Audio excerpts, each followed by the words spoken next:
ও এরা আইতাছে আর এখন ফায়ার সার্ভিসের ফোন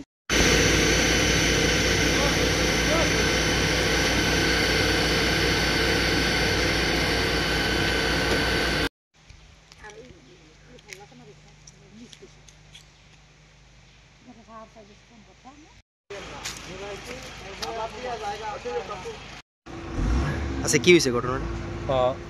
বিএসএফ এর 70 নম্বর ব্যাটালিয়ন তার সঙ্গে আমার এই বাগানটা গতবারও এমনভাবে আগুন দিছে, আগুন হয়ে ঢুকছে, এরপরে সব ইয়ে করে নিবানো হয়েছে। এবারও কয়েকদিন আগে আবার আগুন দিছে, এরপরে জানানো হয়েছে তাড়াতাড়ি আয়া ধরো কিছু নিবানো হয়েছে। ওখানে আবার আজকে আগুন দেওয়া হয়েছে, একবারে বাতাসে পুরা আয়া আমার বাগানের প্রায় 50টা গাছের মতো সব পুইয়া ইয়ে করে তারা আয়া নিবাইছে নি আগুন? ফায়ার সার্ভিস আয়া ওখানে জল টল দিয়া এদিকে নিবাইছে, বিএসএফ সব নষ্ট করে লিছে। বিএসএফ আগেও একবার কোয়া হয়েছে বিএসএফ, তারপরে কয়েকজন ইয়ে করছিল, কিন্তু আজকে তো লাগাই দিয়া পরে। আর কয়টা নাগাদ ঘটনাটা হয়েছে?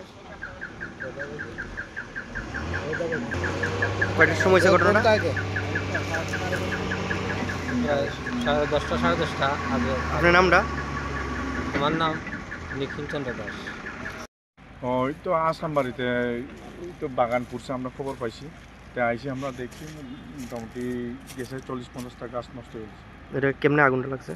আগুনটা তো কেমনে লাগছে এখন তো যাইতেছে না, এটা আমরা তো আইসি পরে তো মোটামুটি আমরা তো এটা জানি না কেমনে লাগছে।